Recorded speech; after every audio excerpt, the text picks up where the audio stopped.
قبر پہ لانا چچا عباس کو، کہتی تھی دکھیا چچا عباس کو، قبر پہ لانا چچا عباس کو۔ ارے کھائیے مجھ پر طرف آئے یتیمہ ہوں میں، آئیے ایک بار بس آئے یتیمہ ہوں میں، آئیے ایک بار بس آئے یتیمہ ہوں میں، آئے یتیمہ ہوں میں، یہی کہنا چچا عباس کو، قبر پہ لانا چچا عباس کو، کہتی تھی دکھیا چچا عباس کو، قبر پہ لانا چچا عباس کو، کہتی تھی دکھیا چچا عباس کو، قبر پہ لانا چچا عباس کو، کہتی تھی دکھیا چچا عباس کو، قبر پہ لانا چچا عباس کو،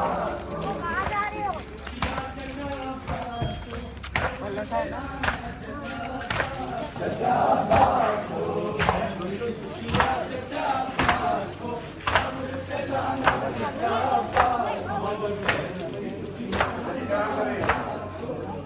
پہ لانا چچا عباس کو، دکھیا چچا عباس کو، قبر پہ لانا چچا عباس کو، دکھیا چچا عباس کو، قبر پہ لانا چچا عباس کو، دکھیا چچا عباس کو، قبر پہ لانا چچا عباس کو۔ بابا میں رل گئیاں تیرا سینہ نہیں لگا، بابا میں رل گئیاں تیرا سینہ نہیں لگا، بابا میں رل گئیاں لگتے ہیں دل میں لگتے ہیں دل میں رونا رل گئیاں تیرا سینہ نہیں لگا، بابا میں رل گئیاں تیرا سینہ نہیں لگا، بابا میں رل گئیاں، بابا میں کچھ شام کے لوگاں نے تیرے بعد کنیز وچ منگیا، بابا میں کچھ شام کے لوگاں نے تیرے بعد کنیز وچ منگیا، میں غیرت سیدہ دی، میں غیرت سیدہ دی، وہ میلے بھر گئیاں تیرا سینہ نہیں لگا، بابا میں رل گئیاں تیرا سینہ نہیں لگا، بابا میں رل گئیاں تیرا سینہ نہیں لگا، بابا میں رل گئیاں تیرا سینہ نہیں لگا، بابا میں رل گئیاں، چل کرتے تھے دربار چلیا میں کھول کھلو کے دینی، چل کرتے تھے دربار چلیا میں کھول کھلو کے دینی، نہیں ملیا سر تیرا، نہیں ملیا سر تیرا، در لے کر جی رہیاں تیرا سینہ نہیں لگا، بابا میں رل گئیاں تیرا سینہ نہیں لگا، بابا میں رل گئیاں نہیں لگا، بابا میں رل گئیاں تیرا سینہ نہیں لگا، بابا میں رل گئیاں، جدھر پہلا پیسہ مقتل وچ میں کچھ مر لیل یتیمی، جدھر پہلا پیسہ مقتل وچ میں کچھ مر لیل یتیمی، اج ظالم حق چھایا، اج ظالم حق چھایا، میں خاک در پئیاں تیرا سینہ نہیں لگا، بابا میں رل گئیاں تیرا سینہ نہیں لگا، بابا میں رل گئیاں تیرا سینہ نہیں لگا، بابا میں رل گئیاں میں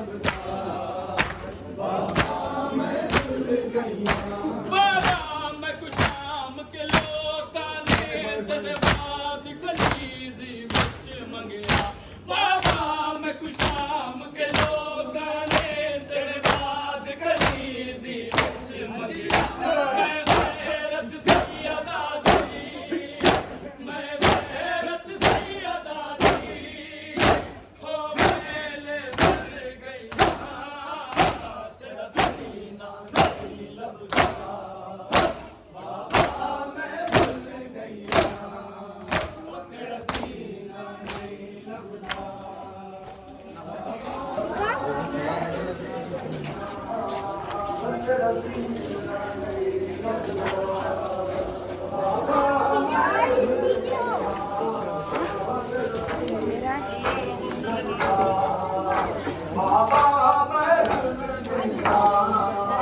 تیرا سینہ نہیں لبتا